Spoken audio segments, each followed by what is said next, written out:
What's up, y'all? Will here at ScheduleFly. This is one heck of a special episode.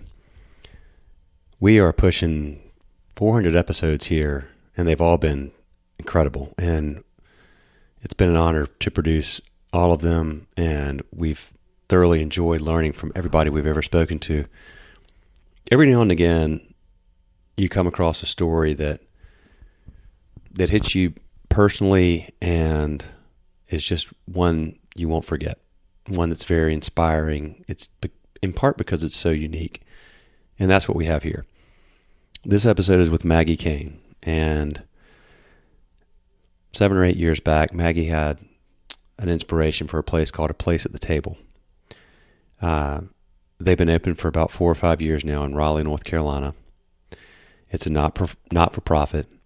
And from idea to opening to the success they're having now is a great story.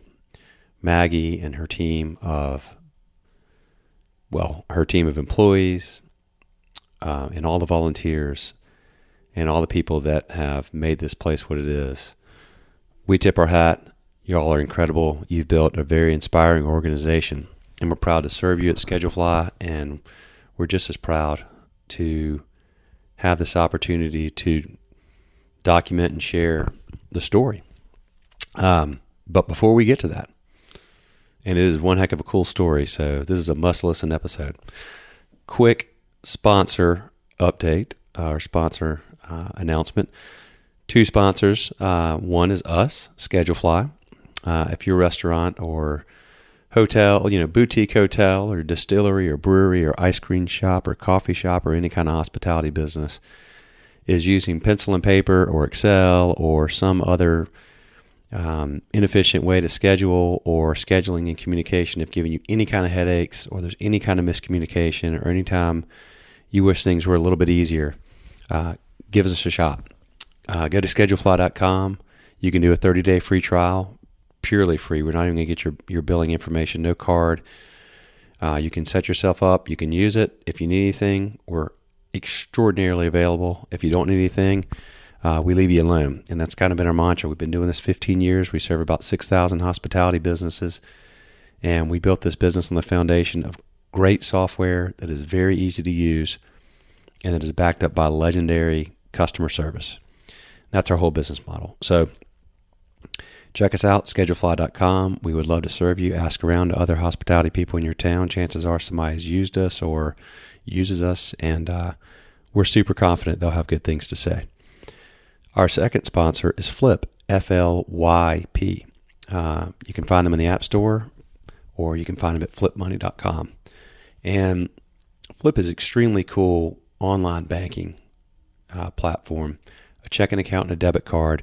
And they're really focused on serving people that are underserved by banks, people that don't have a lot of money, people that don't want to have to keep $500 in their checking account to avoid a monthly maintenance fee and all the ATM fees and nickel and diming, which banks typically charge, and they make a lot of fees on people that don't have a lot of money. Well, Flip doesn't like that, and so what they do is they enable you to set up a no minimum balance checking account, and you get a debit card that comes with that. There's no fees for any of this, right? You can use your debit card at 37,000 ATMs around the country for no fee. You don't have to have a minimum balance in the checking account. And here's the cool thing, the cool little twist, is it's a rewards-based debit card. So when you use your debit card, you pull your phone out, you open the Flip app, and you spin the Flip wheel. And you might win 1% cash back, or 2%, or 5%, or as much as 110% cash back. Now, that's rare. However, just recently we had a ScheduleFly customer win 100% cash back.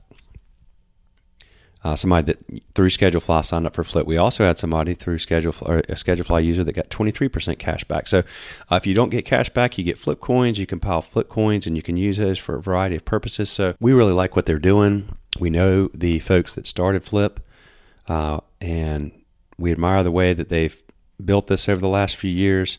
They're very dedicated to it. They have great customer service and a great product. I've got a Flip card.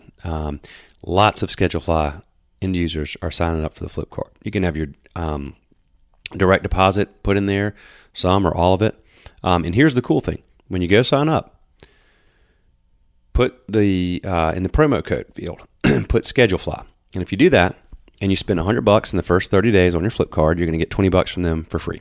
They'll pop $20 in your account. So check it out, FLYP, flipmoney.com, or find them in the App Store. Thank you all for listening. Lots and lots of episodes lined up, coming up soon.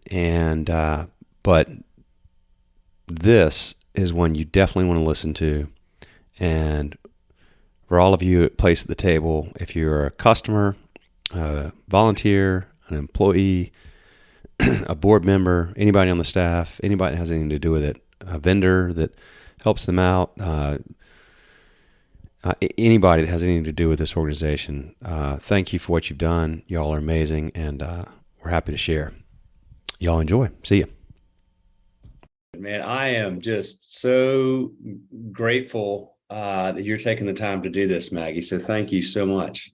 Hey, right back at you. I was just reading y'all's story and seeing your video online, and you guys are awesome. I've worked with you over the years. I used to work for a couple different restaurants in Raleigh, so definitely have heard your name over the years, and what a cool story. And you have a large farm now? Yeah, we have well, not large. Large for me. I came from a third of an acre, but we have 11 acres, and we have a couple of horses out here, some old horses that sort of came into place, and then we have a wonderful young lady who rescues horses, and we board them here, and she kind of helps take care of them all, and so she gets horses that are going to be put down or are living in bad conditions, or are in kill shelters and things like that, and she brings them in and nourishes them and takes good care of them, and then finds permanent homes for them. So we're sort of a stopover place. That's been really cool. Wow, that's so cool. So do you have a lot of people that are coming to ride at all, or is it more just a place for respite for the horses? It's more of a place for respite. They just my daughter used to ride growing up.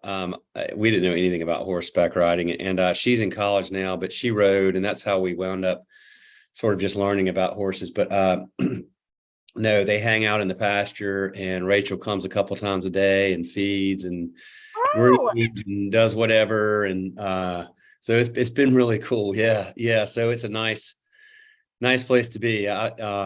But I'm trying to remember. So you mentioned that because you saw our site. Is that on our? Where is that? Oh, our video on the. Look, yes, I forgot about that. Yeah, and then you guys have there's so you guys started this a long time ago. How many years ago was it? 15. It was in 2007. Yeah. And you and some friends. Yeah, I mean, there's just 5 of us here, and we've had 5 basically the whole time, and the same 5. So it's a great business. We all work out of our houses, and three guys are in Wilmington, and Tyler is up there in Raleigh, Yeah. and then I'm down here in Waxhaw. So we're kind of spread around, but yeah, that's been it. We were gonna do Zoom anyway, and then my idiotic self this morning or let's do Zoom. For whatever reason, I thought it was gonna be at table. Yeah. You had already sent a Zoom link. No, I was going to come there. Oh, okay. Well, I'm glad I saved you the drive too. Yeah. You need to come on a day where we're open. We're not open on Mondays.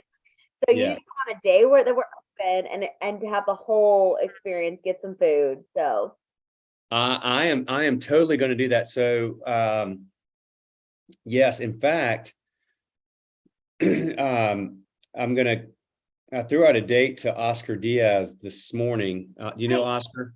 Yeah, I don't know him, but I've been around him, and he's great. Yeah, he's awesome. He and Sean Fowler over at Manlin are both.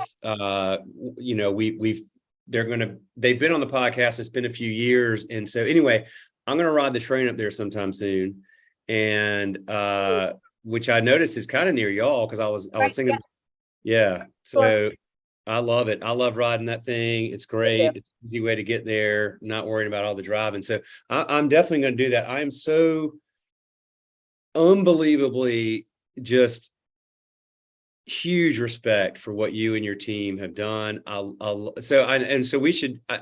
I want you to tell. I mean, I've read all about you. I've watched all the videos. I love what you are doing. I'm like massively excited about it. I'm so thrilled to have this opportunity and so honored to have this opportunity to talk to you. So via Zoom today, and we'll meet in person soon for sure, Maggie. Yeah, But can't tell the story. I mean, you had worked in restaurants in Raleigh, you said, but wait. so I mean, this is such a visionary, amazing thing that I hope every city in the country will have eventually. But what just go back and talk about what lit the fire for you to do this. Well, first, thank you for having me on your podcast. Thank you for reaching out. Thanks for like joining the table team and being a part of what we're doing. It means a lot. Gosh, I have so much respect for anyone in the restaurant industry. So you have gotten to talk to some incredible people, and the restaurant industry is the hardest industry I've ever been a part of. Yeah. And I think it's safe to say it's one of the harder industries. So I have a lot of respect for any restaurateur, anyone that works for restaurants. We have some pretty phenomenal ones in the triangle. So we are pretty lucky. But we'll love for you to come and eat with us, come and see us, come see what we're doing. I feel really lucky to be a part of it every day. It's not me, it's my team. They do it every day. They run the ship. They run an awesome ship. And again, I feel lucky to do this work. But yes, I have worked in restaurants since I was 15. Just various restaurants around Raleigh. I grew up in Raleigh. And so I've been here for quite some time, and got a job when I was 15, just working in restaurants, working with do you actually know Todd Oley? Been in and out of different restaurants. Now he's in retirement communities and they're dining. He was at the Cypress for a while. I don't know if you Oh, the podcast. yeah. Yeah. Okay. Todd got me started. So actually I took my first job with him at the Cypress of Raleigh when I was 15 in their fine dining. And then after that, the rest was history. And at the same time, I was super lucky to go to college, lucky to graduate, but went to NC State and was working at a couple different restaurants then too, but also started volunteering at a nonprofit in Raleigh. So it was a day shelter working with folks experiencing homelessness. We would see anywhere from 80 to 100 people coming in off the streets every single day and just having a place to be. Today is a pretty cold day. It's looking like the rain is coming too. So on days like today, there would be a place that's warm that they could get some coffee and again just warm up for a bit. And so we were a day shelter, and so I started volunteering there while I was still in school. I was telling a group of students this the other day at Peace University, and the chancellor's in the room, and I said, I really kind of skipped class a lot and ran this day shelter and was there every day and falling in love with the folks I was meeting and the work that we were doing over there. And I looked at the chancellor and I was like, okay, whoops, don't ever skip school. But I did. I really just found that I was getting to create so many beautiful relationships with folks who are experiencing homelessness or extreme poverty. And so when I graduated college, about 10 of them came to my college graduation. They came in, cheered me on, and that is when I realized this is the work I want to do right now. And so I take a job with this day shelter and I get to know so many more folks who were living outside or in and out of housing and who are food insecure. And for me, getting to know people is always done through food. Whether it's a new friend, whether it's family, whatever it is, getting to know someone, food is that tool. It's that tool that we all share. I always say like it's that thing we all have in common because we all have to eat and we all love to eat. And I've gotten some people who give me like weird eyes back, and I'm like, some people don't love to eat, which I think is weird, but we do have to eat. It's the one thing we all have in common. So it's that tool that brings people together, that gets you to build relationships, breaks down the walls. And so I would go and eat with people because I wanted to know them more. And eating with folks experiencing homelessness and or, some sort of extreme food insecurity, we wound up at the soup kitchen. And Raleigh has an amazing soup kitchen. We it's down the street from what is now a place at the table, and we feed anywhere from or the soup kitchen feeds anywhere from 200 to 300 people every single day. And so we would go there, we would stand in line, we would get handed a plate, and we have to eat really quickly. So someone, because they're feeding 300 people in an hour. And I found that it was so different than my life experience, where I can go out to eat with someone and spend hours getting to know them. We can go to anywhere we want, choose what we want. And so at that point, I started taking people out for meals, folks experiencing homelessness, and it would be for birthdays or anniversaries. And my friend John changed my life forever. John happened to be experiencing homelessness at the time. He'd been living outside for about 2 months, and we were at Golden Corral for the second or third time. And I said, John, you've chosen Golden Corral 3 times now, right? Is this because you can get a ton of food, and is it because that you're hungry and there's not a lot to eat? And he said, no, no, of course not. Like, he looked at me like I was silly. He said, no, Maggie, I've chosen Golden Corral because first, I have choice. I get to come in and choose. I have a whole array of different options. I can choose if I want to eat a salad or if I want to eat grits and eggs. I get to choose. He said living on the streets and living, in extreme poverty, people make every choice for me, from what I eat to where I sleep. Here, I get to choose. And then he said the second and more important one, Maggie, is being food insecure, being living in this amount of poverty. People treat me as invisible. They ignore me. He said, here, someone is greeting me at the door when I walk in. They're coming around asking if I need a refill. They're staying by as I'm leaving. They're checking in on me. I feel seen here. So not only do I have choice, but I also feel seen. I'm not invisible. And so for me, that was that mic drop moment where I said, we have got to create a place where everyone has choice and everyone feels seen. At the same time, while Raleigh is an incredible place to live and we have some of the coolest restaurants and coolest people, it was a time when people in poverty were getting pushed out of downtown Raleigh. We saw this divide, and of course we continue to see the divide. But people with money are going one way, people without money are going the other. Gentrification was happening at an all-time moment, and I said, okay, we got to create a place where all people can come together, all people have choice, all people feel seen, and that's where the change can happen. So started researching. This was back in 2014. Found the pay what you can system and saw that the pay what you can system exists in other places, and said if it can exist in other places, then it can in Raleigh as well. And here we are, 2022, and we've been open almost 5 years. And A Place to Table is the best place I've ever been a part of. Oh I my God. threw a lot at you. I am so No. sorry. Feel free to cut anything and everything. No, I'm not cutting anything. This is how I love these to be. It's I've got so many questions from that. I love the fact, I love so much. But well, let me take a step back. I completely agree. It is an incredibly hard business. The restaurant business is very, very hard with the traditional for-profit model with, a price that a customer is going to pay, and what they're going to pay if they come in and everything else. It's a very hard business. It comes with lots of just an amazing amount of challenges, which is honestly the reason that I feel so blessed to have been able to do this podcast for all these years, is because, we're so fortunate at Schedulefly to serve restaurants. And the more people I talk to, I used to think like, oh, I want to have a restaurant one day. And then I started interviewing people, and I'm like, this is 1,000 times harder than I would have ever really thought, as a consumer, like all that goes into it. And then I started realizing like, okay, I don't think I have the bandwidth and the skill set to do this effectively. So I have so much respect and admiration for people that do and do it well, which is why I love talking to you all so much.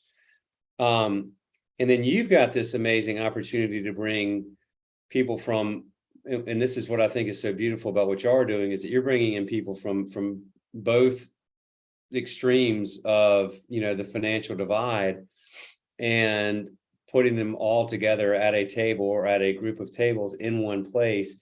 And if I understood the way that the model works for the pricing model, is you go order your food and you go up and you can pay this, what you say is the suggested price, like let's say it's $18 or whatever, or you can pay a minimum price. I'm assuming that some people might pay 3 times as much or something. Or is it essentially, Yeah, I just like kind of pay what you can, but then for sure.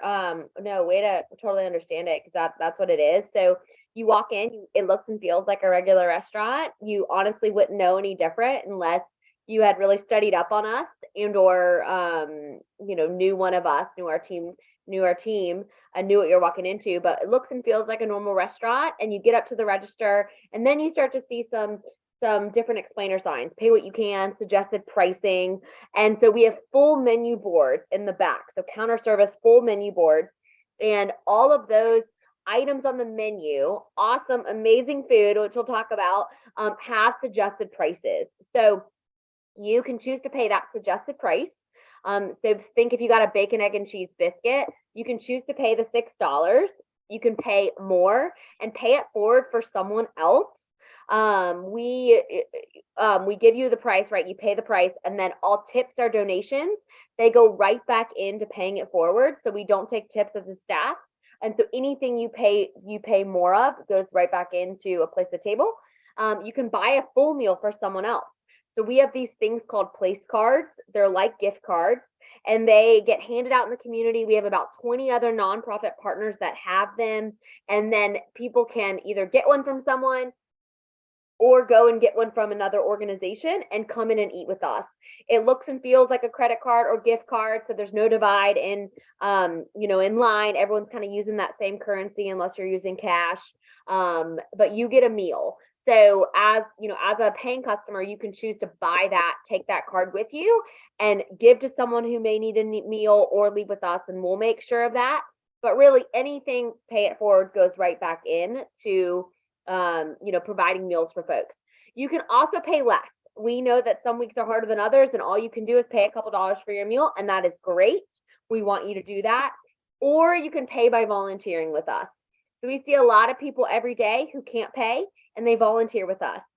We say we're that hand up, first hand out.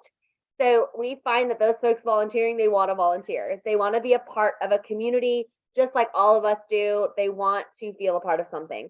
So you can also volunteer for your meal, and it works. So to your question earlier, 50% of our diners pay the price, the suggested price, or more, and 50% pay less or volunteer. So it's about half and half. So let's say I come in there and I'm like, okay, I want to volunteer, even if you could pay the price. Yeah. Maybe you pay the price, but you still want to volunteer. How do you train people? Like, what do volunteers do? Yeah, absolutely. We love volunteers. I do think a lot of people in this community still think, so if you're listening, they still think that we are all volunteer run, and that is like damn near impossible. Excuse me, my cussing, Yeah. but it's no. We have an amazing team of people. So everything, I'll explain this a little bit too. Everything that that is executed or produced behind the scenes, so food, coffee, things like that, we know that has to be good, because you'll come out once for a good cause, but you'll come out again if the product and experience is good. So we have an executive chef who's got 5 or 6 at this point line cooks. They're all culinary trained. They know what they're doing. They're amazing. They make the best food in town, I swear. We have a cafe manager. We have expos. We have baristas. We have folks that are running the cash register. And so we know that consistency has to be there. So that those are paid staff.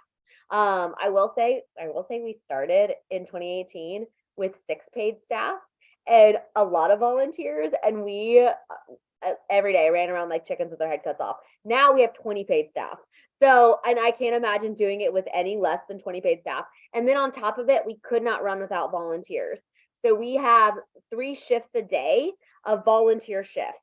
And we have people that sign up online to come in and volunteer with us. We have people that show up to volunteer for their meal. We have people that show up to your point, just to volunteer. And then we have folks that have a weekly shift with us. So we'll probably be using you for schedule fly at some point. We looked into you about 4 years ago to schedule our volunteers, because we have 150 people that have a weekly shift with us. They're like staff, they're not paid. So 150 people come in, like 5 people come in every Tuesday morning at 8 a.m. That's their shift. And so then all of these different volunteers are working together. No one's better than the other. Everyone's doing the same thing. They're all doing dishes, running food, greeting at the door, helping the expo, stock things. They're cleaning. So they're doing everything but making the food and then executing it to get out.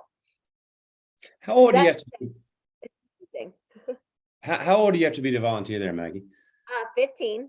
So we do ask you, when we opened, oh my gosh, like I know everyone in this podcast has nightmares with the restaurant industry, but I remember we had like 7-year-old volunteers up in there, and like you think of a dish room and think of knives like flying and glasses breaking, and we were like, okay, we probably should change it to 15. Well, But it's really fun. It's really fun to volunteer. Everyone's kind of doing, and that is how we're also building community, building relationships, because there is nothing better than doing dishes in that hot, steamy room and talking to the friend next to you. So it's a fun time. I love it. We may be taking you up on that. My dad and stepmom live in Cary, and we've been trying to figure out when we're going to come up there and visit over the Christmas holidays. So I've got a family of 5, and 4 of us are 15 or older. So we may be up there doing that. Maggie, okay. When you were what did you major in at NC State? What was your ambition for your career? Nothing like what I'm doing now. That's seriously, nothing could have taught me everything that I'm doing now. So I actually went to school for international relations, Italian, and very few business classes. But I wanted to go live abroad and teach English and or work for an embassy. I was big into international politics and things like that. So it's funny how life can turn you around and put you in different places. Well, I mean, you clearly have. I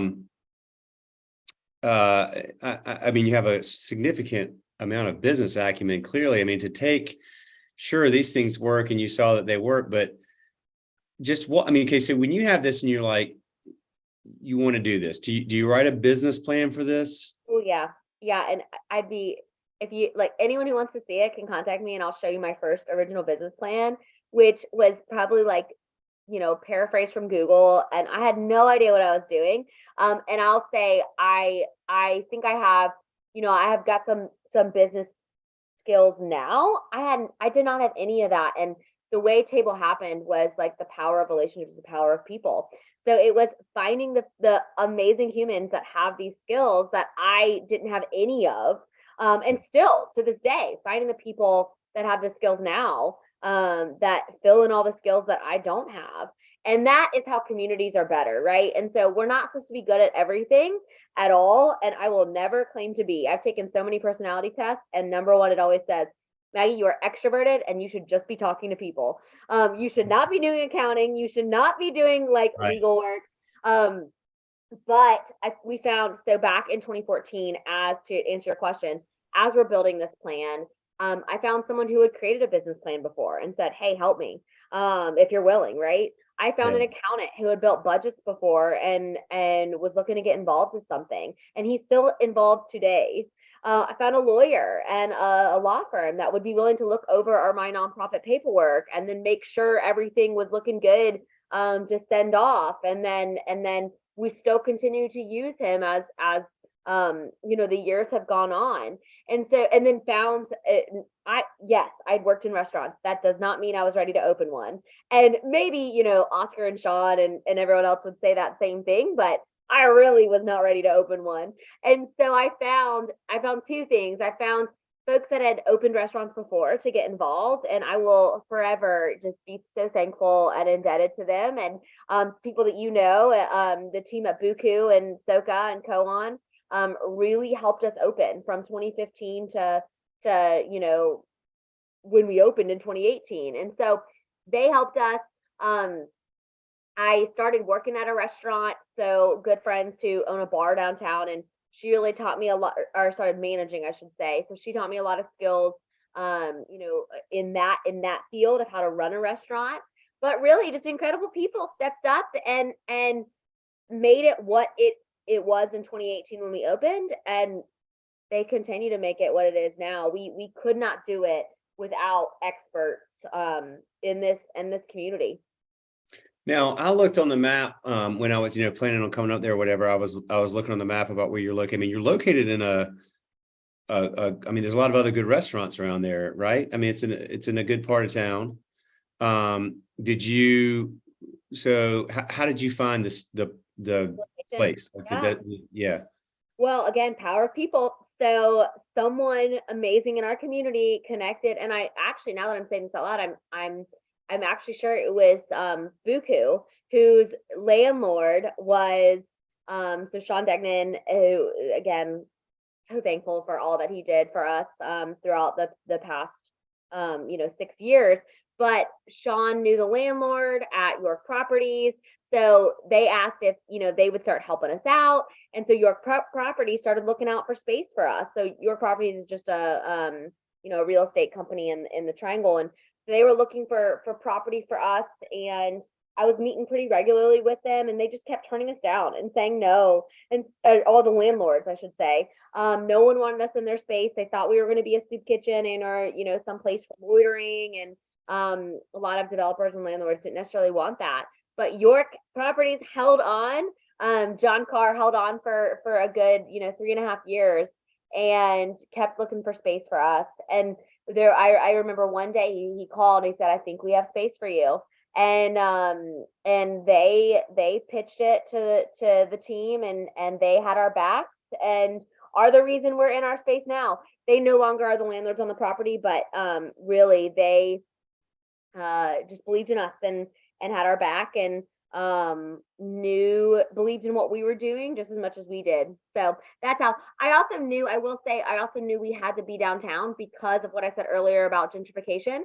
We needed to be in a place where it was a mix of people, cultures, everything, where people who are living, playing, working downtown, and people who were riding public transit and seeking public services.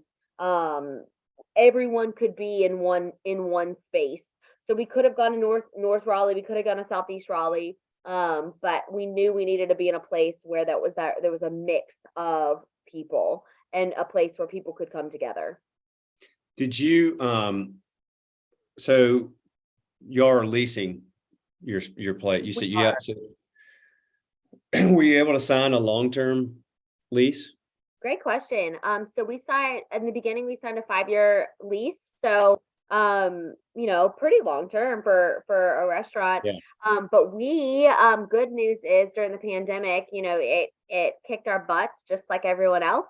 But we had someone was leasing the space next door to us that was also ran by York Properties, and we got the first opportunity to take over that space if we wanted it and add it onto our lease. And we could not say no because we would never have gotten that opportunity again. So we said yes, and so we doubled our size. So we had originally in 2018 started at 1,800 square feet. Now we're 3,600 square feet. We're a lot bigger. We signed a new lease. So now we've got an 8-year lease. So we got a bit longer of a lease. So we're not going anywhere. To all who are listening, we will be there.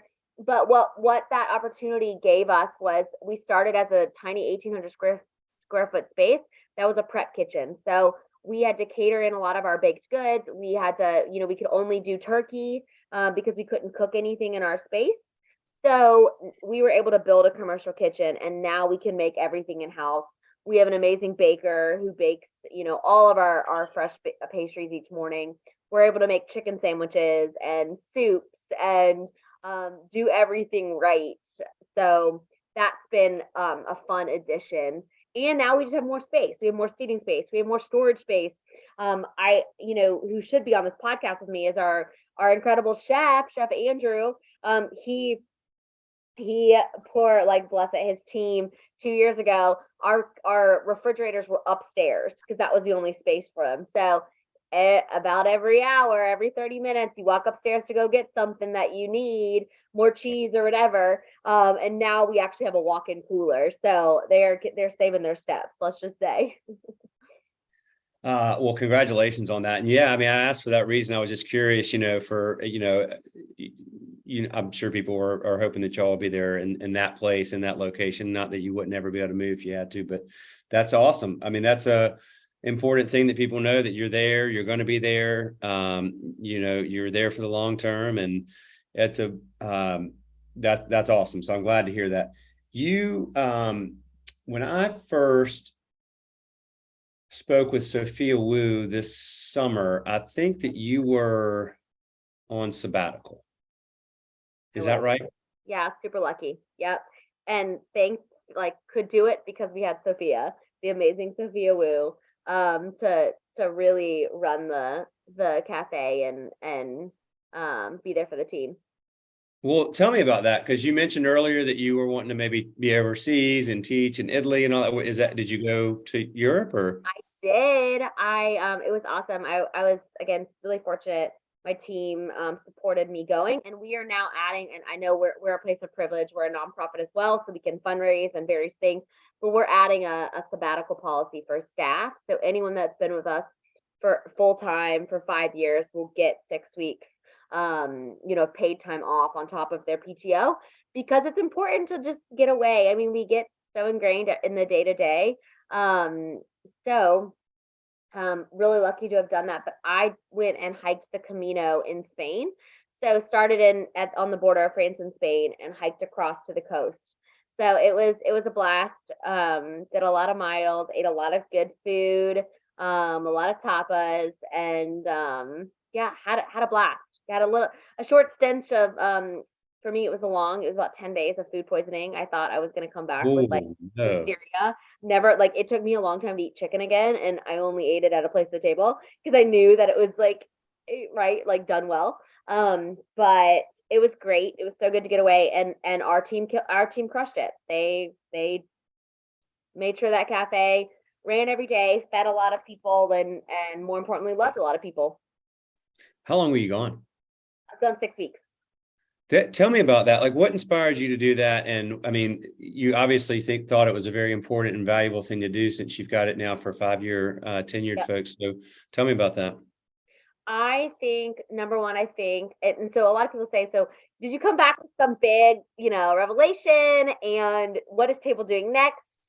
And I say, like, of course, we're working on what's next. Yes. But no, what I came back with is that people need rest, and rest is really important.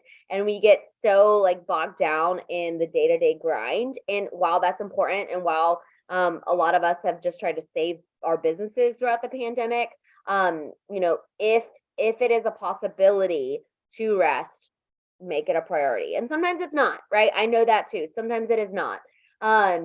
So for me, it was such a moment of just, like, grind for 10 years, and I just need some space away. And I want the cafe before I burn out. So space away before I get in burnout mode. But I also knew that the cafe needed to thrive without me, because they were going to. I needed to pull my own ego out of everything, and my own, control, and everything that I was taking part of in that cafe and in the restaurant every day. I needed to walk away so that they could really thrive and make it their own. And they did. So yes, one, rest, but two, I just knew that I have such a, like, killer team, such an awesome team, that if I don't walk away, like, I'm gonna make them walk away, right? So yeah, I said, Maggie, like, get your butt away. Like, and for me, I had to leave the country to actually Yeah. disconnect. Right. Do you do a lot of hiking? I mean, you hike that whole time. Is that something I do.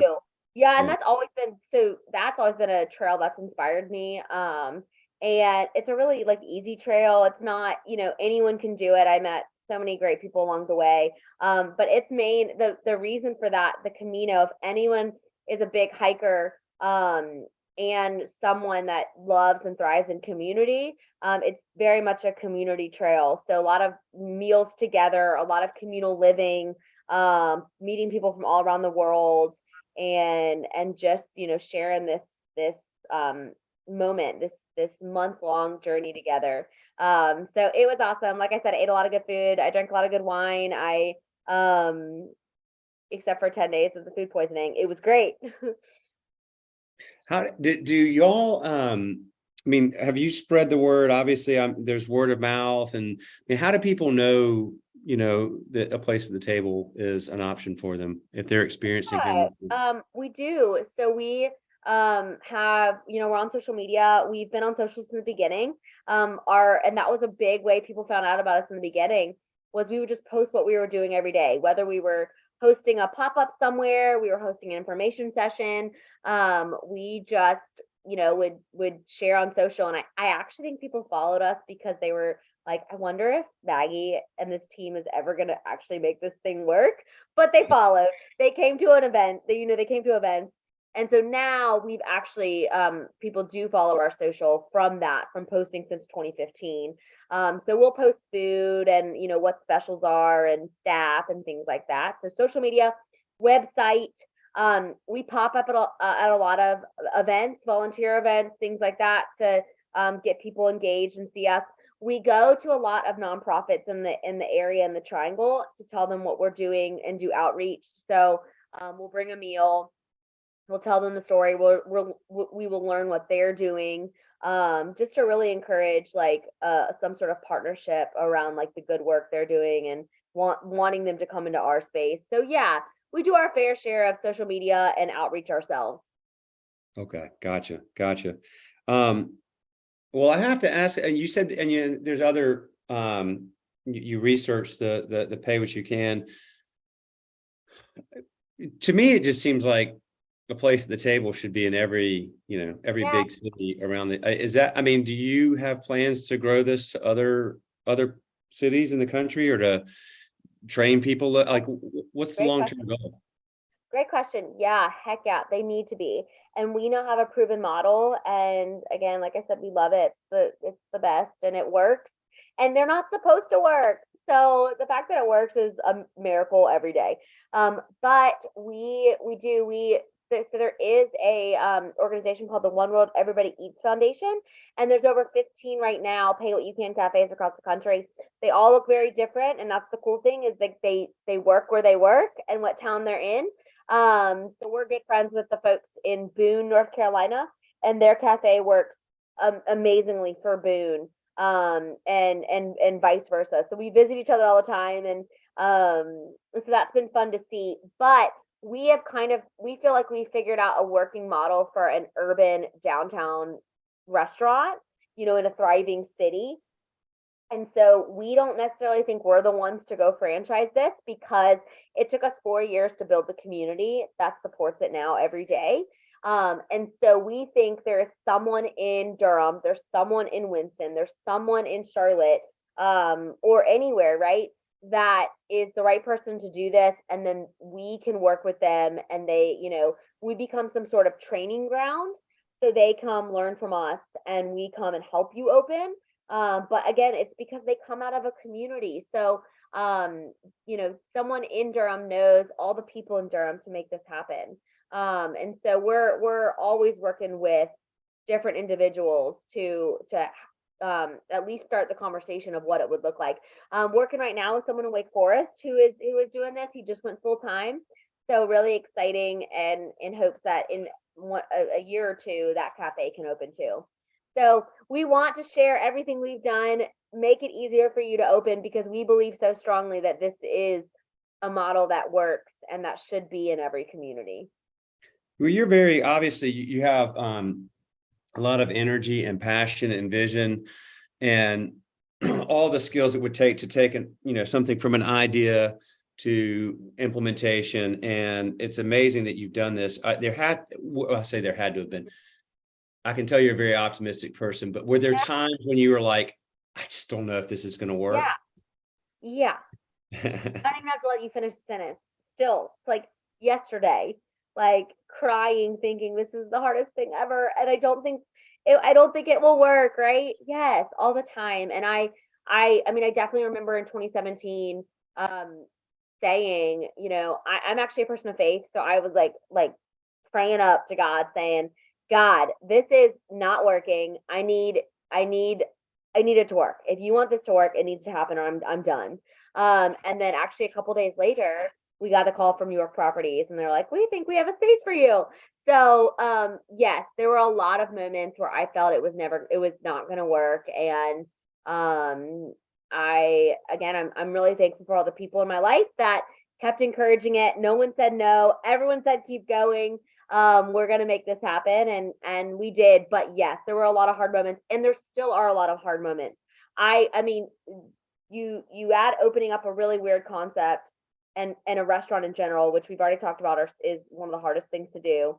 And then you add a pandemic in it, and making a weird restaurant like this survive a pandemic, like impossible. We went from pre-pandemic, we went from serving 50 to 70 people a day a free meal.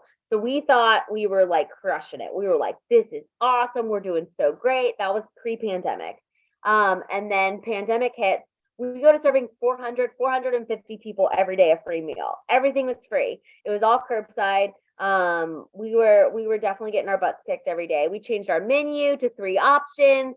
We were trying everything. And so we now obviously are open back inside. We're not curbside anymore. We've been able to get our mission back, add volunteering again. But there have been a lot of moments where I have cried on my couch, and I have said, we need to end this now because it's not going to work.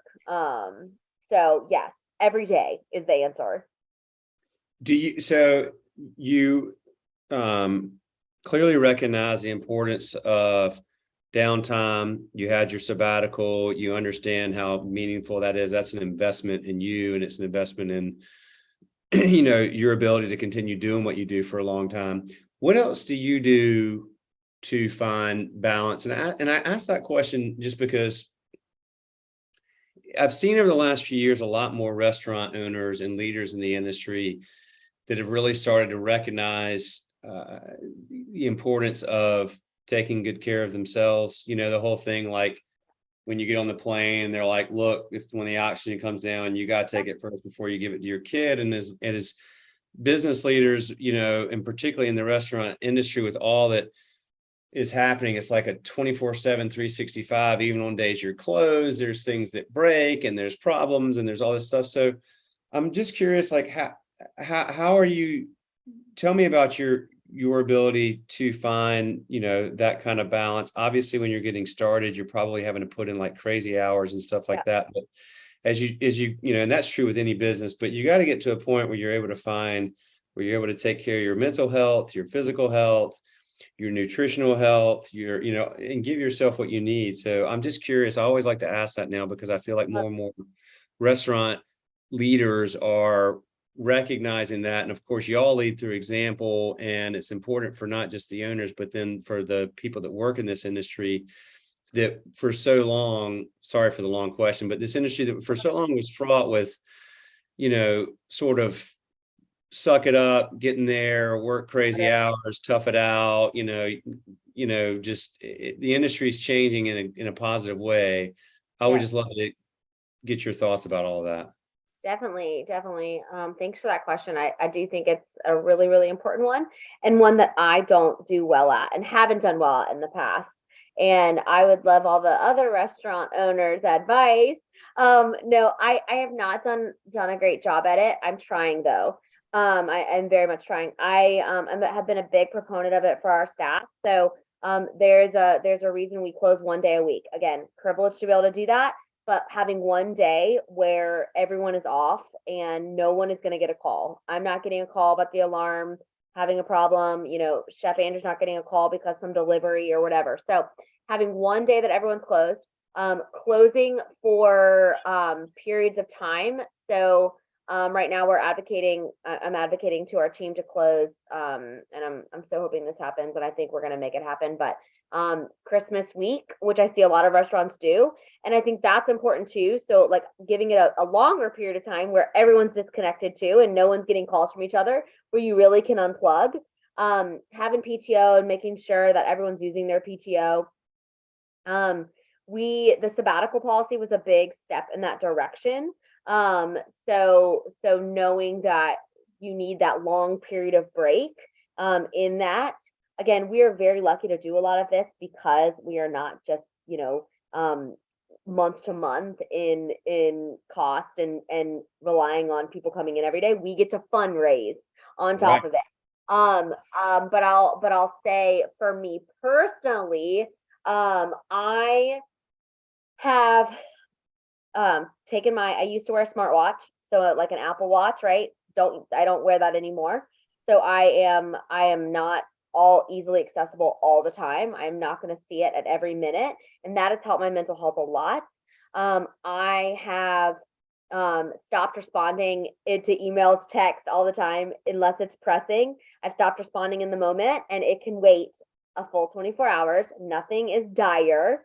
And I encourage that of our team too. So I'm not always on for those two things, like responding to email all the time and getting my phone ringing off the hook. Again, also recognize it's a privileged place to be, because I have a great team that handles a lot of that. But those two things, and then again, for me personally, like I make sure I go to the gym every morning. I actually wake up at 4 a.m. and that is for my mental health. I wake up at 4 and I go to the gym, and it is quiet, and I have 2 hours of quiet time to get stuff done. So say all that to say, I mean, I have work to do, but I definitely have priority. Like I definitely have things that I know are important to me, like the gym and having an hour or two of quiet time in the morning, before the day gets nuts, and then disconnecting as often as possible. So not checking my email all the time, not wearing a smartwatch, and making sure that my phone gets put down when I'm intentionally with people in my life. Well, it's just funny. I was just having that conversation with somebody the other night about the smartwatch. That seems to be, I mean, in theory, those are great, but the reality is it's you're talking to somebody and they're just like, you can't help it. It's buzzing or whatever. I actually did. I have this. I got rid of my iPhone a few years ago. And so that's, I had to turn the ringer down. That's what was just ringing. But I just did? Yeah, I just couldn't deal with the screen. Always like just stuff popping up. So this is so limited with its functionality that has worked out well, but I'm glad you're doing that. Especially, so if you're getting up at 4, you're obviously going to bed at a normal time, at a good time, which is awesome. So you go to the gym every day. What kind of stuff do you do? I like doing a lot of fitness. So I always like to ask people that. Yeah.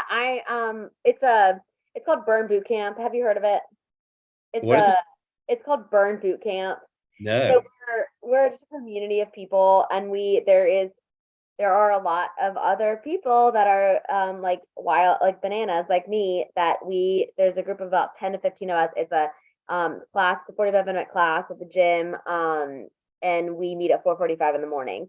And so it's everything from strength to HIIT to, every day is different. But there's a trainer. I'm not explaining it well. But it's intense. We got some intense women out there who make me look like real weak when I'm picking up a 15-pound weight. Well, anybody that's showing up at 4:45 is intense, Maggie. So that goes without saying. I will say you can get your workout anywhere. I have videos of me that I would like laugh at and send to my mom. During the pandemic when gyms were closed, right? I would go to a place at the table, and or after everyone left, I would walk up and down the stairs, or I'd run up and down the stairs. I would lift like the big ketchup. I'd lift the flour bags. I would do, a burpee and then jump up and do a bicep curl. I picked everything out of that storage unit of food to form a workout. So this is interesting because see, you have I think that's fantastic, and you chose to do that, and that was very intentional. You know, a lot of people would say during, you know, like, oh, well, I can't go to the gym, nothing I can do. So, you know, but what I've really picked up from you is that you have a, you know, you have a lot of drive and a lot of creativity and a lot of can-do attitude. And but I've also noticed you said a few times, you know, like we're privileged to be able to close on Monday, or, you know, because we get to raise funds and stuff like that. And I hear you. I hear you. And it's a really nice perspective and a nice way to put it. My perspective is that you've created a model that works, that enables you to do that. I mean, there's restaurants that close on Mondays too. So I don't necessarily think that you're privileged. I think that I'm going to give you a lot of credit, you and your team, for building a model that enables y'all to do the, you know, not work on Mondays. It enables you to do after 5 years, you get the I don't think that that's unachievable, you know, in any kind of business. It's a matter of like setting out with an intention and putting your value system into place as your foundation, and then finding ways to creatively do it. I mean, if you're going into a place at the table and lifting up flour bags, that means you're like, I'm not going to accept the conditions as an excuse. I'm going to find a way to work with what I have and make things happen. And I think it's a wonderful, you know, quality that you have, clearly, Maggie. And that's, I mean, that's, so that was just my opinion about that, about, you know, I appreciate when you say that, you know, you all are privileged, and I get it. I'm not saying you shouldn't, but my take is listening to you and hearing the way you approach things. I think that you've built something that's enabled you to do that, and you'll continue to find ways to make your business even better, whether you're a nonprofit or not, is I guess sort of my whole position on it. Yeah. Oh my gosh. Well, thanks for saying that. That means a lot. And I will say that our leadership team has, you know, we've all kind of come, and our board, we have a board of directors. We've all kind of said that we are going to put, to your point about value set, like these are our values, and we are going to keep improving our values every day. And we are going to, I mean, example one, we're going to pay what Wake County says is the living wage, no matter what. And if that means we close our doors in 2 years and spend through all of our reserves and can't fundraise another dollar, then we do. And we did what was right, right? We treated our staff well. We put them first, and then we'll go help them find jobs somewhere else. But we are going to do, you know, we're going to do everything we can to take care of our team first. And if in 2 years that we can't anymore and we have to close, then we have to close. We don't want that to happen, but the value point that you said is just so critical to what we're doing. And so every day we are thinking about how do we be better for our team, then therefore we can be better for our community. I love that. I think it's fantastic. I mean, limits and limitations are a really good thing sometimes, because then they force us into using our mind to do things differently. And I mean, your whole business model is, you know, there are so many limits around that, but it's, you know, it's not the normal way that a restaurant operates and makes money. So you have to be creative, and those limitations can oftentimes, you know, be things that, you know, become really positive blessings in disguise, right?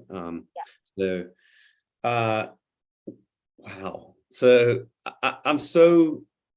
I'm just so honored. I'm so thrilled. I'm so excited about what y'all are doing. I'm so glad that I'm, you know, not halfway across the country from y'all, because I really do want to come visit you and see what y'all have done. It's extraordinarily inspiring, and it's just wonderful to hear about you and the group of people there, between your staff and your board and your volunteers, who are just providing this incredible opportunity for the Raleigh community, and not just the people that are, you know, experiencing homelessness and need the lending hand, but what a great opportunity for people that may not otherwise have an opportunity in their natural environment or their natural sort of, you know, daily routine and bubble to interact with a lot of people that are on the other side. And, you know, we're all, I think that restaurants, we've always said that we're so fortunate here to serve independent restaurants in particular, because nothing against chains, but, you know, independent restaurants, you know, in cities like from Raleigh to New York to Waxhaw to, you know, wherever, they're where we go to celebrate, to mourn, to meet other people in our community, to get to know our community. They're what makes great communities. You talk about any great city or a great community, and you're like, well, why is it great? Anybody that says it is, if you ask them why, cool restaurants and places like that is always going to be at the top of the list. Places where people feel, that they can get a good meal served with intention by people that care and be around other people in that community. So you're just taking that to another level. And we're so thrilled and honored to have the opportunity to share the story. Well, thanks for saying that.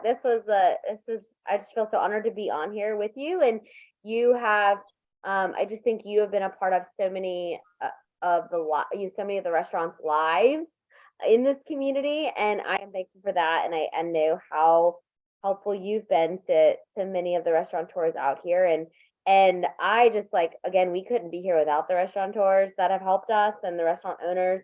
You were saying Sean Fowler earlier, and shout out to Sean because he gave us one of our first spaces to host our first fundraiser back in the day. And I think we raised like $5,000 at Mandolin, and we thought we were just crushing it again.